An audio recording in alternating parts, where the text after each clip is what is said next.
Probably it was the Jakobshavn Glacier, the source of most of the world's largest icebergs. 100 years ago, Jakobshavn was the fastest-moving glacier in the world, pushing down from the ice cap at the rate of 65 feet a day until it reached the west coast of Greenland. About 10% of all Greenland icebergs have split or calved from the end of Jakobshavn. After they have wrenched away from the glacier, itself made of densely compacted snow that fell on the Arctic ice cap thousands of years earlier, icebergs rock and tilt on the water until finally they settle into balance. Although there is a human settlement at Jakobshavn, Greenland is an inhuman landscape of never-ending wastes. One cannot hope for mercy from the elements in this savage land of lifeless gloom. Long, dark, freezing winters are followed by brief, colorful summers, so bright that Matthew Henson, the black American who accompanied Robert Peary to the North Pole in 1909, found summer midnight in Greenland's ice-bound wilderness as bright as dusk in New York on the 4th of July. The land belongs to polar bears, reindeer, musk oxen, wolves, Arctic foxes, and mountain hares. White-tailed eagles rule the skies, especially near Cape Farewell. Black ravens are ubiquitous with their croaking.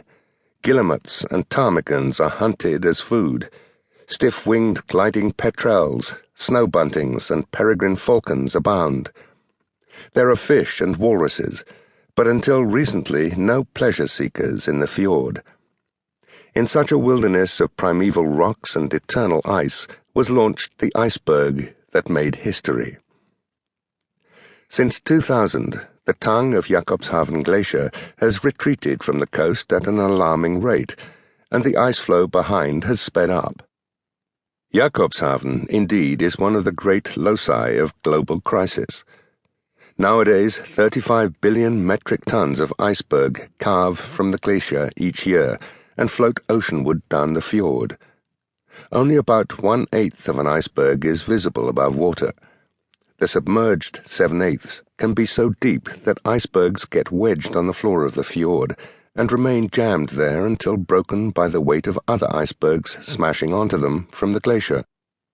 As they are largely submerged, the drift of icebergs is governed by current and little affected by wind. Some icebergs from Iceland are carried by the East Greenland current around Cape Farewell, where they join thousands of other icebergs from the western glaciers and together sweep into Baffin Bay. There they are taken by the Labrador Current, which carries them southward toward the Grand Banks of Newfoundland. Many icebergs run aground on the coast of Labrador or on the northern part of the banks, and there disintegrate. The first appear near the Grand Banks about the beginning of March. Cold monsters that are so beautiful to look at and so dangerous to touch, in the words of a Cunard captain on the North Atlantic run. By the end of June they have ceased.